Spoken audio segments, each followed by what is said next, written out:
बिहार का दुर्भाग्य है कि जब भी बिहार अपना तरक्की करता है उस समय बिहार को ब्रेक लगाने का काम कर दिया जाता है।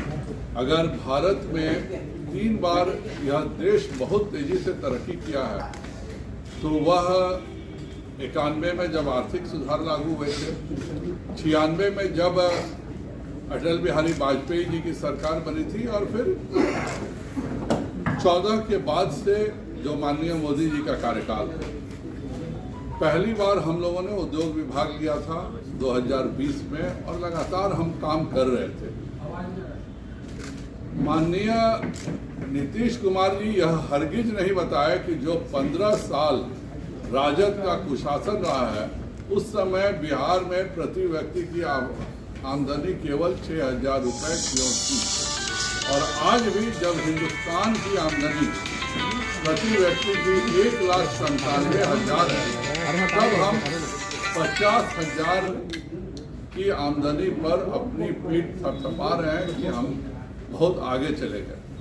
10 लाख नौकरी के बात करने वाले महोदय लगता है कि उनका कहाँ पर वो छुप गए हैं पता भी नहीं चला। आज 10 लाख नौकरी शब्द को ही हटा दिया गया बजट से। तो क्या माननीय विजय चौधरी जी इत्तेफाक नहीं रखते हैं? उनकी कोई योजना नहीं है, क्योंकि आज बात हुई है 10 लाख रोजगार की। 10 लाख नौकरी शब्द को पूरे बजट से गायब कर दिया गया। जो 2,34,000 नौकरियों की हम लोगों ने पूरी कार्य योजना बना ली थी, वह भी योजना गायब है। अब हम इस बजट में केवल 1 लाख नौकरी अगर पूरा हो, जो बीपीएससी का लेकर के और विभिन्न सर्विस कमीशन सब जोड़ लीजिए, तो भी यह 1 लाख का आंकड़ा नहीं छू रहा। शिक्षकों के बारे में आप खुद कहें कि आपने कैबिनेट नोट साइन करने का केवल बाकी है। आज फिर वह सभी शिक्षक अपने आप को ठगा हुआ महसूस कर रहे हैं कि उनकी बहाली का कैसे क्या योजना है। इसमें सैलरी एंड अलाउंसेस में आप अगर 2,34,000 नौकरियां जो कि तय थी वह भी दे रहे हैं, तो उनके लिए अलाउंसेस कहाँ है? दूसरा, एक पूरा झूठ रचा जा रहा है। जिस जलनल योजना की बात करते हैं, क्या वह केंद्र सरकार के पंचायती राज के पैसे का उपयोग नहीं किया गया? और आप क्यों नहीं लिया? अंत में इसलिए केवल नहीं लिए क्योंकि भारत सरकार ने बिल्कुल साफ कहा है कि हम आखिरी नल पे जांच करेंगे कि 55 लीटर पानी उस व्यक्ति को मिल रहा है कि नहीं। बिहार में पूरे जलनल योजना घोटाला में है, इसलिए आप नहीं लिए कि मेरे सारे घोटाले केंद्र सरकार के द्वारा पकड़ लिए जाएंगे। उसी प्रकार कुल मिला के अगर देखें इसकी उपलब्धि इस बजट की, तो एकमात्र उपलब्धि है कि इन्होंने तलाकशुदा मुस्लिम महिलाओं को 10,000 से 25,000 रुपये किया। जिस जीएसडीपी में कह रहे हैं कि हम लोन रिडक्शन करेंगे 56% से 38%, हर साल तो जीएसडीपी बढ़ता है, आप उसमें कितना लोन क्या क्या चुका रहे हैं इसका आपने कहीं मेंशन नहीं किया।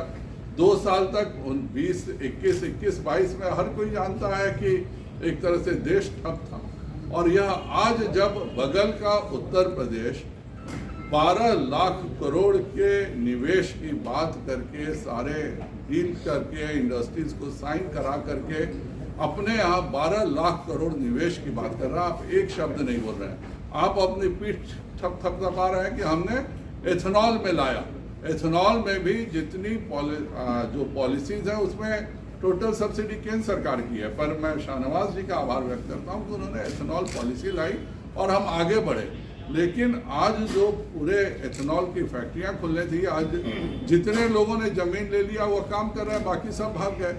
पूरे इसमें जब पूरा हिंदुस्तान औद्योगिकरण की बात कर रहा है, उद्योगों को नए मौके देने की बात कर रहा है, रोजगार 10 लाख रोजगार मिलेंगे कहाँ से? जब तक आप औद्योगिकरण नहीं कीजिएगा। पूरे में इंडस्ट्रियल पॉलिसी के बारे में एक शब्द नहीं है। इस पूरे योजना में थोड़ा भी बताना चाहिए था माननीय विजय चौधरी जी को कि जिस जीएसटी का वो विरोध आज बोल दिया कि जीएसटी के कारण हम टैक्स नहीं लगा पा रहे हैं। आपके 1 लाख करोड़ की पूरी योजना की सारी राशि तो जीएसटी से और केंद्र सरकार के जो मिलता है राशि उससे है, आपकी अपनी क्या है। आपने 2,37,000 करोड़ से 2,66,000 करोड़ किया। अगर आप इन्फ्लेशन जोड़ लीजिए तो इस साल का बजट 1 रुपया भी बढ़ा हुआ बजट नहीं है, अगर आप इसमें मुद्रास्फीति को जोड़ लें तो।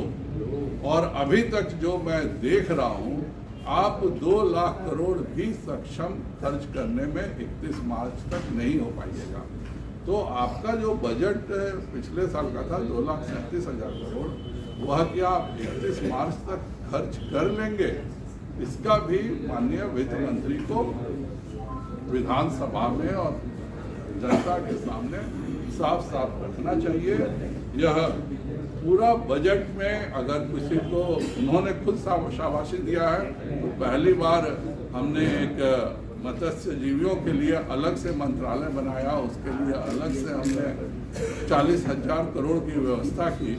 उसका आप उसी केंद्र के पैसे का उपयोग कर रहे हैं। जीविका दीदियों के लिए जो पैसे आते हैं वह सारे केंद्र की राशि होती है। केंद्र ने की अपनी योजना से इस साल 1 लाख करोड़ दिया है, तो वो आप केंद्र के पैसे को जीविका बहनों में बांट रहे हैं। पूरे बिहार सरकार का अगर बजट हम देखें तो एक तलाकशुदा महिला नारी शक्ति के लिए 50,000 और 40,000 करोड़ 40 करोड़ मदरसों के लिए, मतलब कुल मिला के बजट में 200 करोड़ की वेलफेयर स्कीम्स जिसमें केंद्र की सहभागिता नहीं है किया है। बगल में उत्तर प्रदेश में सभी पेंशन योजना में 1,000 कम से कम 1,000 रुपए दिए जाते हैं, आप उसमें कोई मदद नहीं कर रहे हैं। नववृद्धा पेंशन में आपने बढ़ाया राशि, जबकि हिंदुस्तान का हर प्रदेश बढ़ा रहा है। पीडीएस में आपने कुछ भी नहीं कहा कि आप पीडीएस के लिए क्या करने जा रहे हैं, कैसे उसको और अच्छा करेंगे।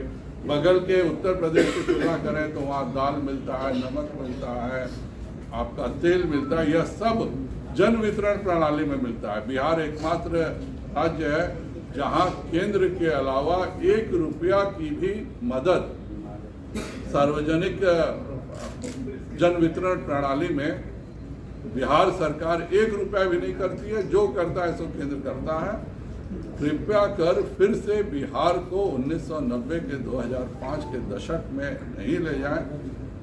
आप आज जब पूरे देश में औद्योगिकरण की रफ्तार बढ़ी है माननीय नरेंद्र मोदी जी के PLI स्कीम्स के कारण, तो बिहार में कोई भी उद्योगों के प्रति कोई दृष्टि नहीं रखना यह बताता है कि यह सरकार उद्योग लगाने में नहीं बल्कि बालू माफियाओं के द्वारा 1000 राउंड गोलियां चलाने में, हत्याएं कराने में ही यह सरकार अपना समय बिताना चाहती है। अध्यक्ष जी, रामचरितमानस को लेकर के फिर से एक बार शिक्षा मंत्री का बयान आया है, कहे हैं कि बहुत सारी कचरा है उसमें। कितना देर तक देखिए, चंद्रशेखर जी मानसिक रूप से अपंग व्यक्ति, उनको अगर आप जाकर कोई संतरा देंगे या नारियल देंगे तो वह क्या करेंगे, संतरे का छिलका रख करके चबाना शुरू करेंगे और कहेंगे आपका संतरा बेहद वाहियात था। या अगर आप नारियल देंगे तो नारियल का भीतर का फेंक देंगे और खोल खा के कहेंगे कि कैसे व्यक्ति हो कि मेरा 3200 दांत टूट गया। तो जो व्यक्ति मानसिक रूप से अपंग हो उसके बारे में कुछ भी कहना समय बर्बाद करना होगा। उसको TRP खाने का शौक है। जल्दी ही वह बताएंगे कि धरती का शेप कैसा है, जल्दी वह बहुत सारी चीज़ें बताएंगे। जिस आदमी की आदत कचरे को अपने मस्तिष्क में ग्रहण करने की हो, यह बिहार का दुर्भाग्य है कि वैसा कचरा दिमाग वाला व्यक्ति बिहार का शिक्षा मंत्री। लेकिन मुख्यमंत्री के बोलने के बावजूद भी वो चुप नहीं हो रहे हैं। मैंने कहा कि इस पूरे सरकार में प्रतियोगिता चल रही है। इस सरकार में है कि नीतीश कुमार को इतना नीचा दिखाया जाए कि यह मुख्यमंत्री पद से इस्तीफा देके भाग जाएं, लेकिन वह लोग भी नहीं जानते हैं कि नीतीश कुमार जी इतने बड़े थेथर हैं कि आप उनकी कितनी भी बेइज्जत कीजिएगा वह मुख्यमंत्री पद। सुधाकर सिंह लगातार बयान दे रहे हैं, कोई कार्रवाई। मैं यही बोल रहा हूँ ना कि आप कितनी भी उनकी बेइज्जती कीजिएगा वह मुख्यमंत्री पद नहीं छोड़ेंगे। और राजद का एजेंडा है कि नीतीश कुमार को इतना बेइज्जत करो हर मुद्दे पर कि किसी तरह से यह इस्तीफा दे के भाग जाए। बहुत रॉन्ग नंबर डायल किया है नीतीश कुमार जी का। बिहार की जनता ने ही नाम रख दिया है तुलसी कुमार, चिप्कू कुमार, और क्या क्या रखा है, मैं उन सब नामों को नहीं पढ़ना चाहूँगा। और उस फॉर्मूला को अपनाते हुए कितनी भी आप जलील उनको कर लीजिए, वह कुर्सी नहीं छोड़ेंगे। सुधाकर सिंह